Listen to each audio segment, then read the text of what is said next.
drivers and cars are getting ready to go out for the second of the Avon Tyres and National Formula Ford 1600 Championship races here at Castle Combe. The sun is beating down on the track, and that's going to cause some problems because, look at this. This is the radiator entrance. There's no fan inside. These cars are cooled down purely by forward motion. So the drivers have to be very careful to manage the heat, manage the temperatures in the cars, manage the tyres and the brakes. It's going to be a real test of skill to see how they get on. Over to our commentary team to take you through the race. As the cars make their way to the grid in a very warm Castle Combe on Sunday morning, this is how they line up, with Niall Murray and Jamie Thorburn on the front row of the grid together, then Michael Eastwell and Hugo Bentley-Ellis. Matt Round-Garrido and Joey Foster, followed by Carter Williams and Luke Cooper, then Felix Fisher and Rory Smith complete the top 10, ahead of Jonathan Brown and Nico Gruber. Jack Wolfenden back in 13th, alongside Sebastian Job, then James Clark and David MacArthur from Richard Morris and Davide Maloney, then Vincent J, Roger Orgy and Thomas Capazone in car 21, once again at the back of the grid. So considerably warmer conditions than it was for race 1, and as Lloyd said, the tyre and brake temperatures are going to be very, very difficult to keep in the optimum range, particularly with such high temperatures in the air and on the track. You can see the heat haze as they get prepared for the second race of the weekend here at Castle Combe. As they get underway, Niall Murray on the left, and it's Jamie Thorburn on the right, who immediately slots back in behind Murray as he did at the start of race 1. Eastwell is up to third off the line, and it's already side by side for fourth between Matt Round-Garrido and Hugo Bentley-Ellis. Luke Cooper's also looking to try and make up some lost ground as they charge up through Foley and Avon Rise. We go on board with Sebastian Job as again they charge into Quarry, and it is side by side for third place again as Matt Round-Garrido fancies the outside line on the exit. Now the run down towards the S's, they all pile through, they all seem to have got through relatively unscathed. And Niall Murray in the 1999 Van Diemen turns his way through the S's, now through the old paddock bend. It's Murray from Thorburn, then Matt Round-Garrido, who has remained in third place for the time being. We go back on board with Sebastian Job, bumping over the curbs, now through Hammerdown towards Tower Bend.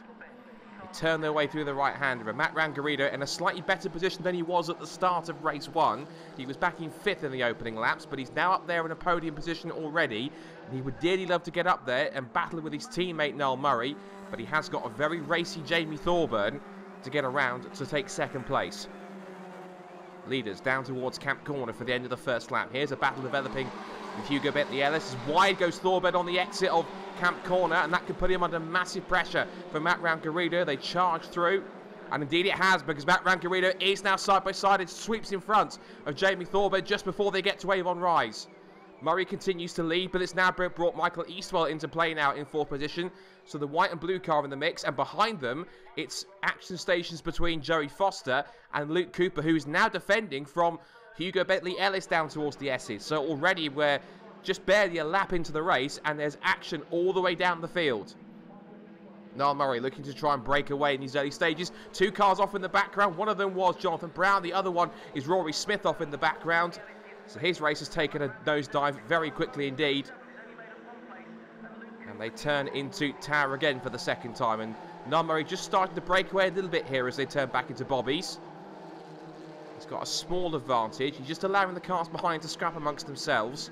And that will allow him to get away. And he would dearly love to take another step towards claiming a hat-trick. The first driver this season to claim one, because no one's won all 3 races in a weekend so far. I'm sure that Niall would dearly love to do so, and that would really increase his chances of picking up a second national title and a 3rd Mazda Road to Indy ticket in a row. There's 2 more drivers that are battling for that place as well, Jamie Thorburn and Michael Eastwell. It's also side by side between Hugo Bentley-Ellis and Luke Cooper, and Cooper has got through ahead of Bentley-Ellis. Back up towards the S's. They still haven't finished yet because Bentley-Ellis is forced to the inside line by Cooper. See if he can squeeze through on the exit of the S's, and the answer is no. He has to drop back. Drivers kicking up the dust as they turn out of Old Paddock Bend. Good scrap going on also there between Carter Williams and Felix Fisher. Niall Murray is not being allowed to get away too much, but he's got just about enough of a gap that keeps him out of reach of the cars that are battling behind. He needs to take full advantage of that because Matt Round-Garrido is up to second place now, and he goes into the chicane. Oh, that's Jamie Thorburn! Thorburn off at the chicane at Bobby's, and that's right front suspension damage. Now, did that collapse or did he make contact with something? I don't think he hit anyone else, So did he hit one of the tyre stacks? Well, that is a dramatic turn for podium finisher Jamie Thorburn out of the second race in lap 3. An incredible turn of events. But what it has now made, now this is the replay, and he did clip the tyre stack on the entrance to Bobby's.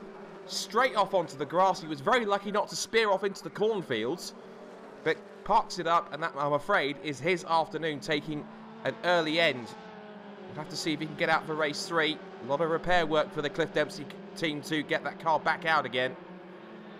But it now means that Bernard Dolan has the best possible sight at the head of the field. His 2 cars lead the way. Murray from Matt Round-Garrido. Then it's a battle between Eastwell and Foster over 3rd place. There's a good group developing for about 7th place downwards. Everyone just trying to pair off now. Murray leading Round-Garrido in 1st and 2nd. The fight for 3rd is developing between Eastwell and Foster. And likewise, we've got Bentley, Ellis and Cooper scrapping over 5th position. There they are. There's Cooper, the red and white Swift. Behind him is the spectrum of Bentley Ellis. Then comes our train for 7th place, which is ever growing as cars start to add to it. More cars funneling through the field. There's Jack Wolfenden, way down the order, much lower than he'd like to be. We also caught a glimpse of our Club and Post 89 battle. That was between Vincent J and Richard Morris. Up through Avon Rise. Matt Round-Garrido is applying the pressure to his teammate here. He's almost a bit of a mentor because Matt Round-Garrido has learnt a lot from Noel Murray in terms of how to get the most out of a Formula Ford. And I guess anyone you want as your teacher has to be the man that's right in front of you, that's your teammate. And there might be bosom chums off the track, but on it, to each other, they're just another rival. And they're certainly showing it here. Now, the battle for 3rd is developing nicely, as it is for 7th behind. That group hasn't really split up too much.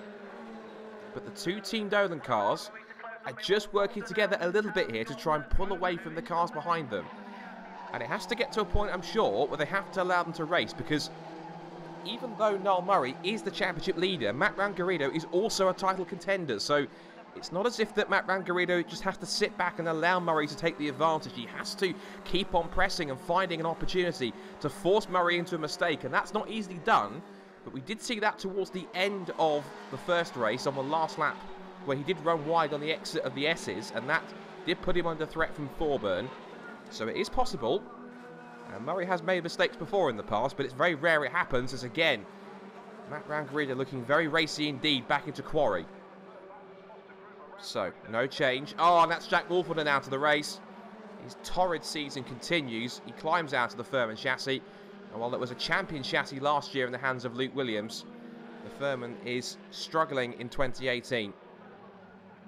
So, this dice for 3rd place is happening here. This is the replay of Jack Wolfenden. Here's the reason why he stopped. Neat little pirouette, but it's not so neat when it stalls the engine and crawls to a halt, and that I'm sure will bring out the yellow flags. I don't think it's enough for a safety car, because I think they may have that covered, but that's not going to be an overtaking spot for the rest of the race, I don't think. Through goes our Club and Post 89 battle again. And here's our fight for 7th, going past the stricken Furman. Yes, there's green flags on the exit of the corner, which means that the entire section of Bobby's is being covered by yellow flags. That means no overtaking whatsoever. Teams watch on from the pit wall, holding up the pit boards to their drivers. There's no pit-to-car radio in these things. It's all down by the pit boards, telling the drivers the gap and where everyone is around them. But of course, looking at the packs that are around battling amongst each other, you can see how close it is. So there's Noel Murray looking to extend his championship advantage. We now go back on board with Sebastian Job. Now look at the group of cars ahead of him that are battling, and that's Nico Gruber locking up and running wide. His teammate Jonathan Brown moves alongside. Sebastian Job's got a beautiful view here down towards the S's corner as the 2 Cliff Dempsey race chassis go into the complex together. Brown is ahead now of his teammate. Little twitch of oversteer from Job, but he grabs another gear. Out through Old Paddock Bend and up towards Hammerdown. Foot to the floor as he tries to keep in the slipstream. Up towards Tower, and the 2 Cliff Dempsey cars are still battling. But Brown holds the advantage. They turn their way through the right-hander at Tower Bend. There's not much runoff on the exit because the walls are waiting. And back into Bobby's. That's where Jamie Thorburn clipped the tyre stack. No such problem for Thorburn. And there are the 2 cars that went off. I should say it's Sebastian Job there. Thorburn's the car that went off, as did Jack Wolfenden after his spin. And look at this. Luke Cooper has now got past Joey Foster. And Bentley Ellis fancies a crack at this as well. It's almost 3 abreast down towards Avon Rise, but Looks as though Cooper's got his nose in front. There go the leaders. Still Ramgarino in second place. He's fallen away a little bit, but he's pulled away slightly from Eastwell, and it has now changed for fourth position. So Cooper has confirmed the move. He's got it done, up to fourth place. Oh, and there's a bit of a skirmish going on for fifth position as the two cars of Foster and Bentley Ellis were side by side through the S's, out through the old paddock bend, and they're still scrapping hard down towards Hammerdown. And they're still side by side, but Foster gets his nose in front. Bentley Ellis goes back to the outside line to look for the switchback through the exit of Tower Corner. He'll look for the better momentum and the tighter run off the racing line. He looks to the inside, but thinks better of it because he's seen incidents happen before. And for him, discretion's the better part of valour. He decides to have a crack next time by, coming down towards Camp Corner again. Bentley Ellis again, looking to the outside line. Foster's got the line covered. He's not an easy man to pass, is Joey Foster. There's a reason why he's a double Formula Ford Festival champion. He does not give up positions easy. So Luke Cooper really had to pull off a superb move to get through. And Bentley Ellis is trying the same here. He looks one way, then the other. But still, Joey Foster decides to make that race chassis the widest car in the venue. And there is still no opportunities to get through. So Niall Murray holding the advantage here. He's not totally comfortable. He's still got Ramgarino and Eastwell putting on pressure. Cooper's broken away and has tacked onto the rear of that trio on the podium. Just saw a shot there of our battle for 7th. It's headed by Carter Williams, the young American. But now we keep on focusing on the battle for 5th. And here comes Bentley Ellis again to the outside line. Foster knows he has to go to the inside line and hold the defensive run through the corner. But again, he knows the momentum is on the racing line that Bentley Ellis holds. Turn their way back through Bobby's. No overtaking there as the two cars of Thorburn and Wolfenden are still stranded there. And out of it, down towards Camp Corner. Bentley Ellis has got the inside line. He gets forced onto the grass. 2 wheels on the grass for Bentley Ellis.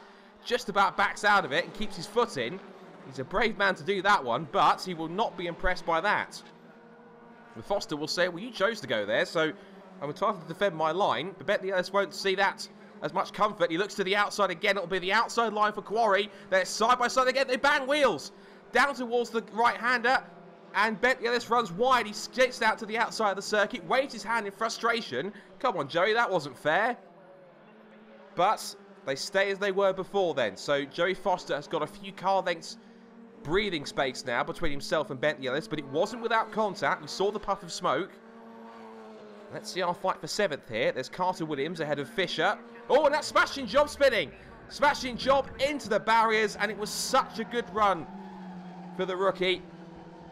Puts his thumbs up. He's okay, but I'm sure he'll have some dented pride there, and that car's going nowhere, I'm afraid. 13 may be unlucky for some, but it certainly is for Sebastian on this occasion. He's out of the race. Yellow flags down at the S's corner. Here comes that fight for 7th. He was chasing down. He was on the tail of them. As again, down towards Camp Corner, it's side by side for 5th. We cut away to look at our leader, Niall Murray, who is still trying to pull away from teammate Matt Ramgarino at a canter. But he's now being caught by Michael Eastwell. Cooper in 4th place. What about the battle for 5th? Has it changed? Well, they haven't come back into sight just yet. There's Cooper sliding his way through Quarry. Yellow flags down at the S's for the stranded car of Sebastian Job, but the answer we need the question to is, if that made any sense, is, has Hugo Bentley Ellis managed to get past Joey Foster? And the answer is, as they come back into view, yes he has. So Hugo Bentley Ellis is up to 5th position, so it was out of our camera shot, but he has managed to get himself into the top 5. So finally Joey Foster relinquishes that final top 5 place. Let's see if Foster's got any response left here. Back into Bobby's, still permanent waved yellows down there. And here's that duel for 5th, and look at this. Bentley Ellis now goes from being the hunter to the hunted, because Joey Foster knows how to attack. He's done plenty of that this season. He was up there fighting for the victory at Silverstone, where this man was one of the contenders. Niall Murray, they flash past the pits again. Still the pursuit goes on for 2nd, 3rd and 4th. There's Cooper. Here goes our fight for 5th again. Bentley Ellis.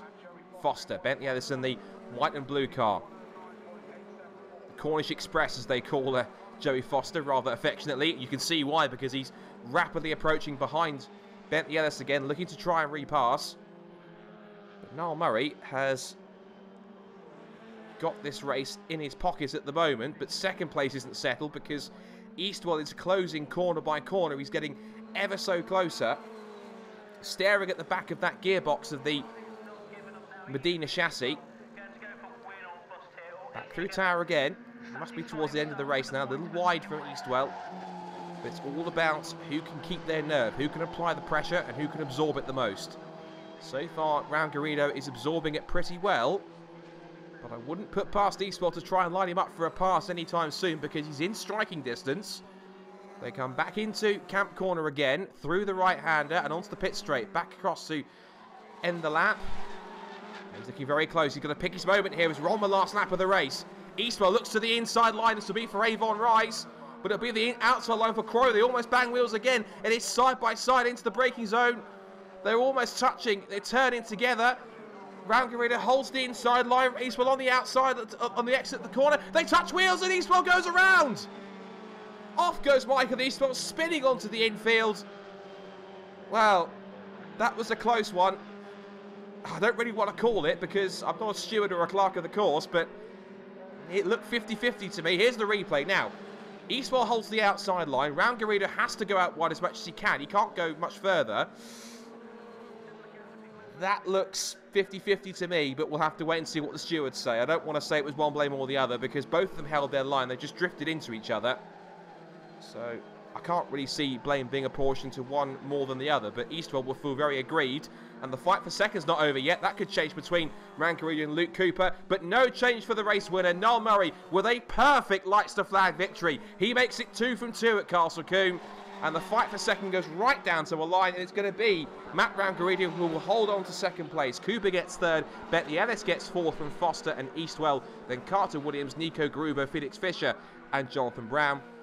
Roger Orgy secures 11th place from David MacArthur, James Clark, Thomas Capazone, Rory Smith, Richard Morris, Vincent J and Davide Maloney, with Job, Wolferton and Thorburn the non-finishers. And Lloyd, what an exhausting second race. They've got one more to go, but I'm sure you've got 3 very happy but very tired and very exhausted drivers down on the podium. Well, great start and a lot of pressure through that race though. Yeah, a lot of pressure in kind of the first half of the race. Matt somehow got into second after like lap or 2 or 3, and I could see him catching me. And yeah, I thought I was clear at that stage when he was in second because you know he would have been battling, but he was catching me in the toe obviously, and then I thought I was going to be struggling there for the rest of the race, and thankfully he made 1 or 2 mistakes and just managed to break the toe, and you know I just got into a bit of a rhythm there and then a couple of fast laps. Matt, just the look on your face says it all. It's hot here, and you put a lot of pressure on Niall in that race. Yeah, like you said, it's absolutely boiling. It's quite physically challenging, to be fair. But yeah, like you say, I had a great car in that race, and at the start got up to second by the end of the first lap, managing to put people under pressure. Tried a couple of risky moves, got it done. Then I got to Niall, and I thought, right, I'll just stay in this toe and I'll do him on the last lap. That was my game plan anyway. But you know, he's just so high intense, and made a couple of mistakes here and there. Obviously, it's my first ever race, like Niall as well, to be fair. It's our first ever race meeting here at Combe. And I was just struggling a bit with the chicanes, a bit inconsistent. Obviously, with what you can get away with, it's all a bit of a grey area. So, yeah, I need to work on that for the next race. But like you say, I think, is that our third 1-2 of the season? So, you know, it's no doubt that's the best record the team's had this year. And, yeah, I'm absolutely delighted. Absolutely, and he's going to be behind you for the final race as well. Yeah, I'll be keeping him there. Look forward to seeing that. Cheers. Thank you very much. Luke, great to see you on the podium. What an intense race here. Bit of local knowledge there to help you out as well. Yeah, definitely. Well, I messed up yesterday, so I had to try and make up for it today. Starting back in 8th, getting a good result out of it would have been difficult, but coming through into 3rd is a brilliant result.